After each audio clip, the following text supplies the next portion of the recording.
Assalamualaikum warahmatullahi wabarakatuh. Perkenalkan, nama saya Evi Yusnia.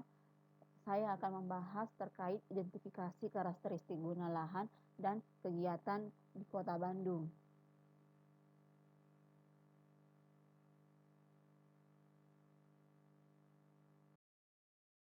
Pengembangan transformasi kota meliputi pertumbuhan dan transformasi.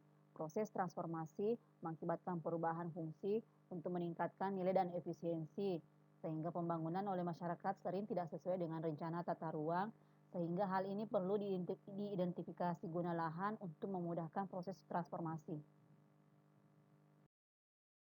Transformasi guna lahan berubah tidak sesuai dengan rencana memicu konflik dan fungsi ruang.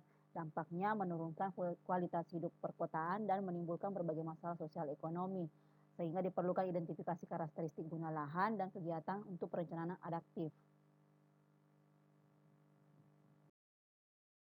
Tujuan utama penelitian ini dilakukan yaitu untuk mengkaji kesesuaian antara guna lahan dan kegiatan melalui pemahaman sistem dan karakteristik guna lahan serta variasi dan karakteristik kegiatan di dalamnya.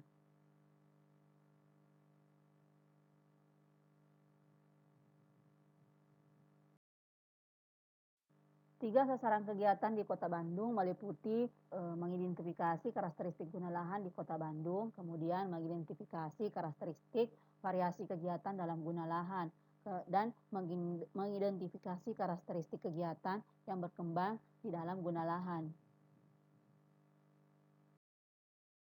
Cukup survei di wilayah pengembangan di Kota Bandung dilakukan selama 1 periode penuh, di mana pendekatan pelaksanaan meliputi pemahaman dan perumusan masalah kebutuhan, survei lapangan dan pengolahan data, serta interpretasi data dan penyusunan laporan.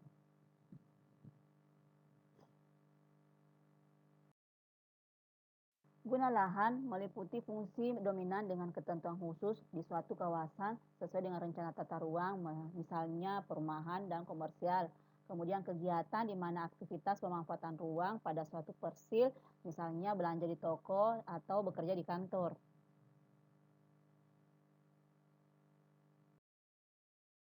Untuk transformasi kota meliputi pemukiman kumuh menjadi hunian layak, di mana perubahan fungsi lahan dari industri ke ruang publik, transformasi pasar tradisional menuju pasar modern, pengembangan smart city, transformasi ruang terbuka hijau kota, dan penguatan infrastruktur kesiapsiagaan bencana.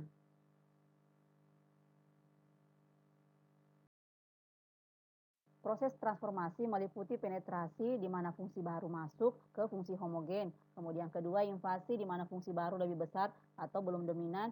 Kemudian ketiga, dominasi di mana perubahan dominasi per fungsi-fungsi. Dan keempat, suksesi di mana pergantian total fungsi lama ke fungsi baru. Dampak transformasi kota meliputi sosial budaya di mana perubahan demografi dan nilai budaya lokal, kemudian dari segi ekologi menurunnya kualitas lingkungan dan ruang terbuka hijau, kemudian dari segi ekonomi mendorong kenaikan nilai lahan dan potensi gentrifikasi.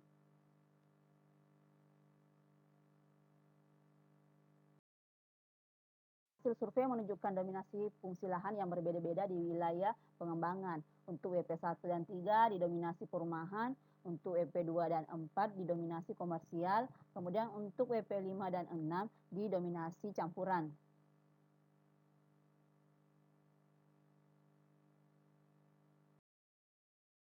Karakteristik dominan untuk daerah komersial meliputi perdagangan eceran, restoran, dan jasa. Kemudian untuk daerah industri meliputi industri kecil dan menengah.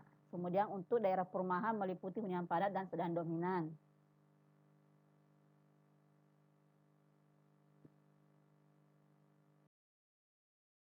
Indeks kesesuaian guna lahan rencana dengan kegiatan aktual memiliki nilai yang bervariasi di setiap wilayah pengembangan. Untuk WP3 dan 5, indeks kesesuaiannya tinggi. Untuk WP1 dan 6, indeks kesesuaiannya sedang. Sedangkan WP2 dan 4, indeks kesesuaiannya rendah.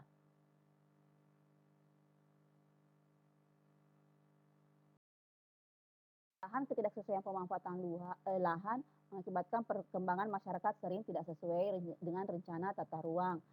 Terus munculnya kemacetan, ketidakteraturan fungsi dan konflik ruang, dan memberikan dampak pada kualitas hidup urban.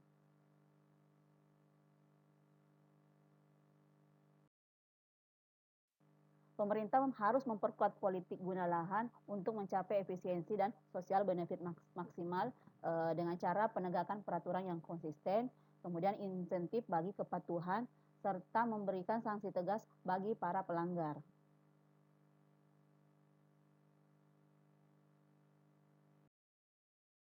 Rekomendasi kebijakan tata ruang dengan cara membuat rencana yang fleksibel dan responsif terhadap dinamika lokal, kemudian menggunakan teknologi untuk memonitoring dan evaluasi pemanfaatan lahan secara real time, kemudian meningkatkan peran serta masyarakat dalam menjaga kesesuaian dan melaporkan pelanggaran.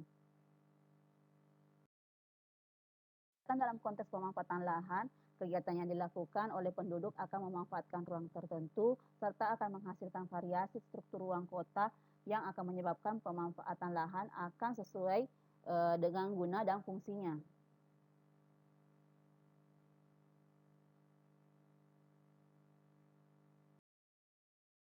Kegiatan pada lahan perkotaan seperti setiap jenis lahan memiliki intensitas dan karakter kegiatan yang berbeda. Kemudian guna lahan yang sama dapat memiliki kegiatan bervariasi sesuai dengan permintaan.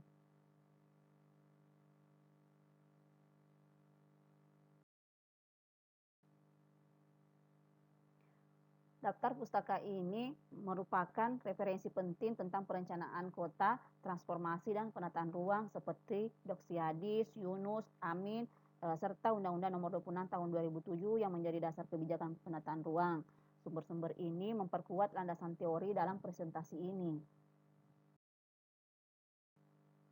Terima kasih atas perhatiannya. Semoga paparan ini memberikan kontribusi bagi pengembangan kajian perencanaan wilayah dan kota. Wassalamualaikum warahmatullahi wabarakatuh.